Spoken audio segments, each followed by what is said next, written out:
This week's boss is technically on Sulfur Springs, but it is a Dread Bloon, and personally, I don't want to do Dread Bloon, so we're doing boss challenge with Bloonarius. Reason being, I want to solo with the newly released Paragon. And obviously, you can't do that with Dread Bloon.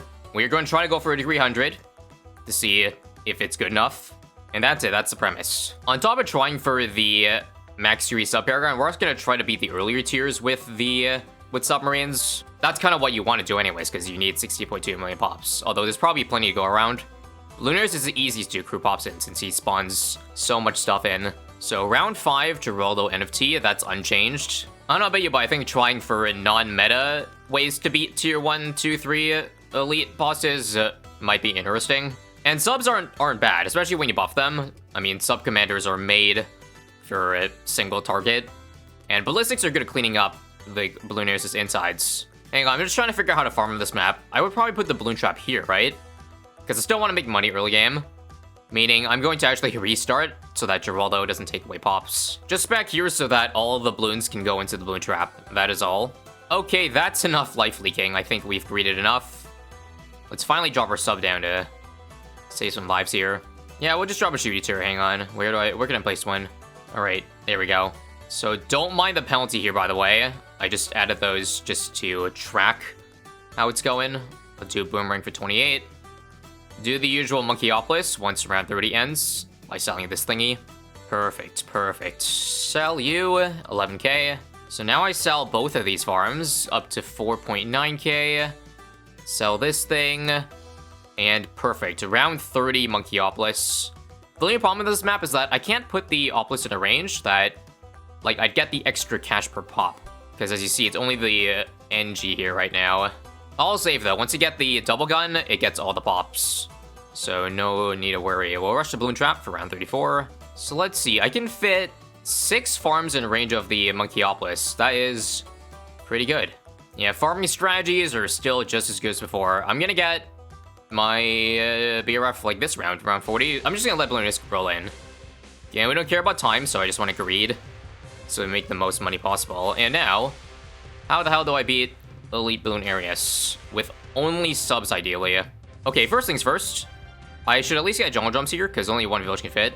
Alright. I should also try to make sure to keep fertilizing the stuff. Outbuffing is allowed. This ain't an all pops or anything like that. I need to get probably... how many ballistics, you think? I'll start with 2. Probably 3, though. Okay, so first goal is about to hit. Let's see how we do. Worst case, I can just do Maelstrom, but I really don't want to. I mean, I have 2 ballistics. It's a lot of ceramics, though. 3 ballistics now. And 3 looks like it does the job. Wait, no. Okay, I'm gonna just Maelstrom then. Real quick, that was kind of scary. Reactor probably doesn't hurt, so we'll do that too. How many more subs can I fit in this crater? I probably didn't place it very well, but it looks like I'm out of space. Yeah, I only fit 6 here. No biggie though. I think reactor should be enough here though. Reactor and 3 ballistics. Yes.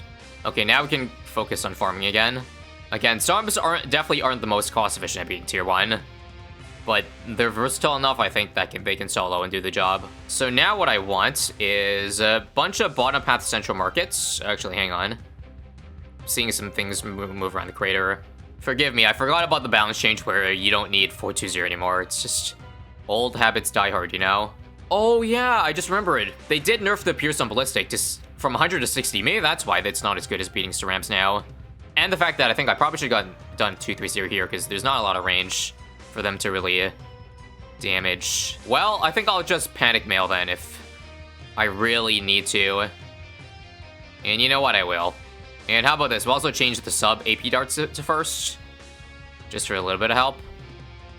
Let's see. I need a mail. Watching carefully. Okay, not for this one. And here is the final skull. Only took half of the rounds for tier 1 to eventually beat it. And this'll do finally. I'll only sell a couple of the subs here, just to get the Banana Central earlier. But I still want to keep a majority of them. You know what, how about we'll sell these 2 as well. Just so that we can, like, fit it better next time. That's what she said. Okay, 32,000 now. Sell, sell, sell, sell. Mid 52 B Central. And now we have to go for overclock to buff that B Central. And all the usual farm stuff. The meta hasn't really changed. Okay, I don't know about you, but I think we can chill on the farming for now.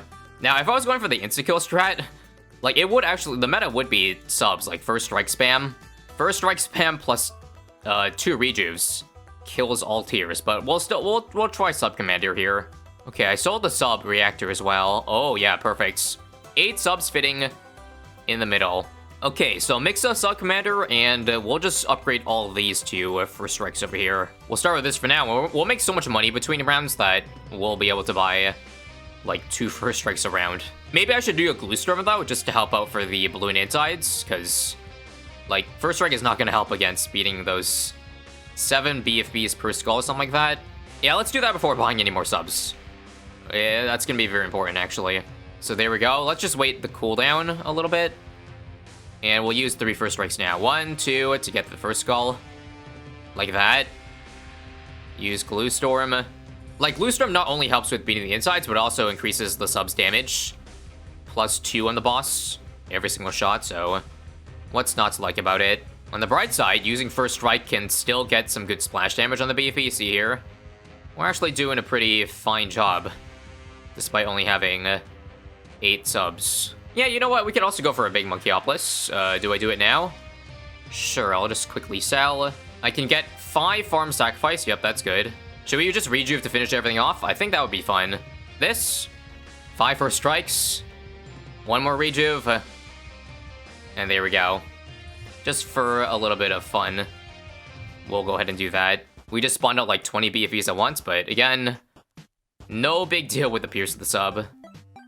Easy. Okay, so because of the monkey sub's buffing capability, like the Paragon when you submerge it, I actually think there's no point trying to crew pops early game. Because here was my plan for tier 3 and 4. We would buy a makeshift Paragon, literally a degree 1 sub, just to get the 7x buff on the subs. And so that way, my sub-commander army can beat tier 3 and 4 easily, if that makes any sense. And that way it's easier to get 16.2 million for the max degree Paragon. Also, can I clarify the 7x damage part of the sub-commander real quick? Because I did testing, and it's technically not truly a 7x buff. It's only a 7x buff on the base damage of the tower. So say Ballistic is like 6 damage, then it'd be 42. But say you get, like, you give outbuff on it for +1 damage to make it 7. It won't do 49. It'll just be 43. So the multiplicative effect only applies before you give the buffs on it. I mean, don't get me wrong, still good, but not as good as it actually sounds. Right side of the map has officially been filled up completely. So now we work on the left. We'll leave the right side or the left side of the map for the lazy farm, so I don't have to keep moving my cursor back and forth. No farmers because technically ranked mode's ticked on. Also, we do Energizer right. This will get my Ultra Boost to be a little faster. Oh, I don't know if you guys also saw, but there's a change with the Ultra Boost that might make us get more money. So on tier 4 and tier 5s, the duration is now full. You get double uptime on your tier 5s and like 30+% uptime on tier 4s. So you can Ultra Boost multiple farms at once. I'm not gonna go super hardcore in the farming, aka buying overclocks for each BRF, so I'll just show you with the 1 Ultra Boost, like how it works exactly. So 10 stacks now, and I think I can keep up uptime on like 2 different farms, like including the Banana Central as well. Like, watch this here. This means I can slowly add stacks on every single BRF. Pretty crazy. While still, like, not having to get a new overclock. So notice I used it on this one, and I have it up again, and the overclock is still active. Isn't that crazy? Greatest quality of life change of all time, I gotta say. Like, it makes sense because the Ultra Boost is much better than the overclock. You better be getting something out of this 80k upgrade. Now, the only problem with this Ultra Boost shenanigan is you gotta remember which one you last Ultra Boosted. The only downside, and looks like the money is already there for makeshift sub-Paragon degree 1. Love to see it. Here it is. So remember that the buff only works if it's in range of the Paragon. So I'm gonna buy this one, just so like this extra sub can get a nice fat buff. It'll be higher than degree 1 because it had previous pops. Degree, wow, 18. Nice. Now we submerge it. And oh my god, because like the sub-commander range can't be buffed, This is all for nothing. It doesn't even reach. I got back 7 subs again. So if you didn't know also, Sub Commander does stack with the buff with the Nautic Siege Core, so you still want that. Do we just do all AP darts at this point? I guess so. Yeah, in terms of boss damage, I'm pretty sure this beats out Ballistic. We definitely don't need to Pierce anymore because this thing, like, gives us, like, a percentage of Pierce. And here we go. Let's see how good this buff is. I now have 7 AP dart buffs with Jungle Drums too. I should probably get Homeland somewhere. Actually, before that, I want to power level Geraldo to level 20 so that I get Paragon totems. Let's start spending money on totems and extra money. Yes, to buff it, we could also do Cure Affliction for 20% on all water towers. Doesn't have to be in range. And then Homeland Defense very soon, like now. Here we go. How's the damage looking, guys? Still under 10,000 DPS. Looks like I need more then, so here's a Super Brittle. +5. Can that do anything? Yep, don't worry, I didn't forget Cripple either. I didn't forget Cripple. I feel like if I want to beat Tier 4 easier with this, like, setup, I probably need to drop, like, a Support Temple. It's, like, decent damage, but it's not, like, it's not as nutty as it, I feel like it should, considering how much we're paying for a support buff. Now, even though I do have the Nautic Siege Core ability, I'm not going to use it because I want to get all the damage again on the subs. Because when I get, like, the new Paragon to be beefy, none of this damage on this Paragon will add to it. And now this here is going to be the final skull. And it'll take 7 rounds for us to beat it. If you ask me, the TSG support buff is an absolute must. Tier 4. Oh, I forgot to upgrade this thingy. Sneaky. We should be guaranteed to get to 300 because I got my Paragon totems around 80. So 40 Paragon totems is more than enough. Even if I don't fulfill the other requirements. Because now it's 20 that you need for max. Okay, hang on. Now that I'm thinking about the math more, it makes more sense to put stuff that has, like, really high base damage to be buffed by the Nautic. Preemptive, for example, gets extra mob class damage with its main attack. And if it has high base damage, that means, like, plus damage buffs, like Super Brittle, won't affect it as well. It's just the way the math works, that's all. So this is where I want my TSG buff. Let's see how far it can reach. Can't get all the subs here. Not yet. No, it'll reach, it'll reach. I'll get a stronger stim, permanent brew. And if it throws on this thing, come on, P-Brew, I know you want to throw on it. Anytime now. Nope, it just does not. Okay, there we go. There we go, see? Now we got a nice fat TSG buff. Pretty much all max buff minus the Ultra Boost stacks that are missing on them. But because, like, no individual sub that really does a whole lot of single target. Maybe the Sub Commander, so sure. I have enough money, so guess I'll Ultra Boost that one. I think we're ready to go for Tier 4. I filled in every possible space with subs. And I really want to see how much damage Preemptive Strike can do, like, under Nautic Siege Core. Let's begin. 8 million damage to work through. Homeland instantly. We'll first strike this, and looks like only 1,000 or so. Maybe I'll Ultra Boost you then. See how you do. Okay, how about... Oh, this is going up way more. I guess it's just the sheer amount of attack speed it has. And okay, this is much better. TSG buff, I think in my opinion, like, is a better buff. And it applies to every tower. But you gotta remember, though, that this thing only buffs Submarine. So I think in theory, it should be giving a better buff to that specific tower than the TSG should. That's just me, though. Anyway, Homeland again. Easy peasy. The AP darts look like they do about half the damage of the Preemptive Strike.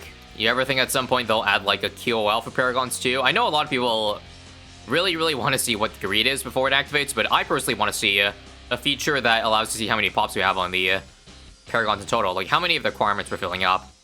Not even just the degree. I mean, it'd be nice.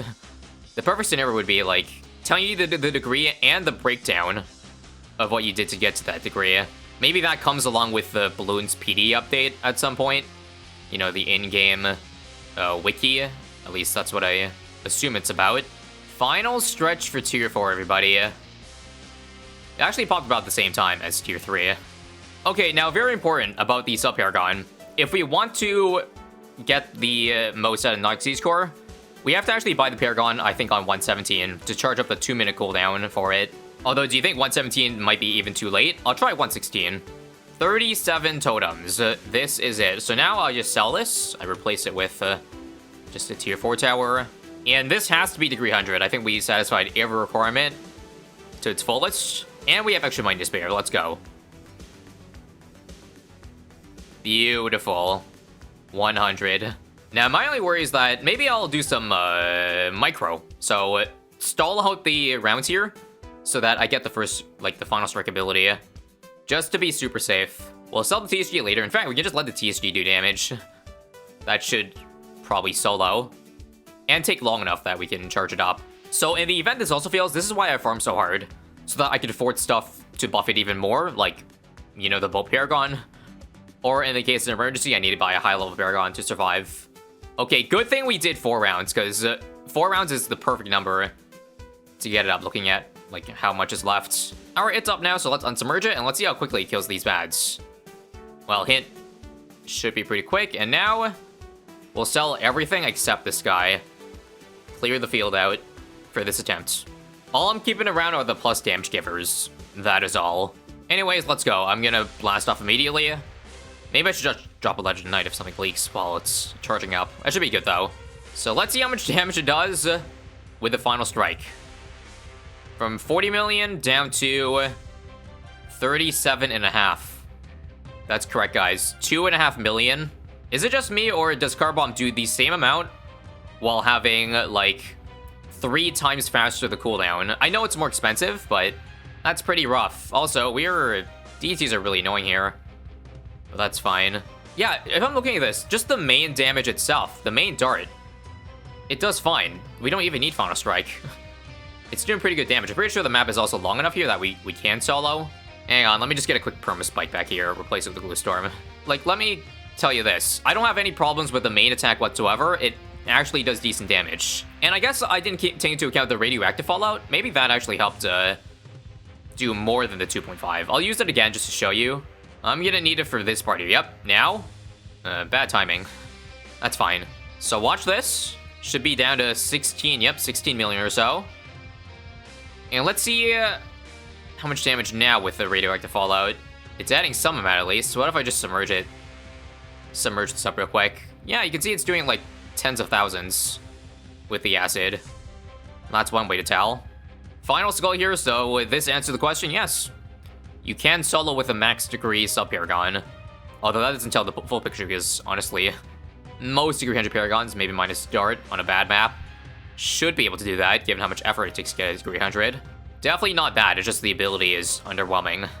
But you probably already knew that. GG. 50 million damage overall on the 555 sub. And all done in 23 minutes. 23 minutes, 6 million cash used, and 699 tiers. Nice.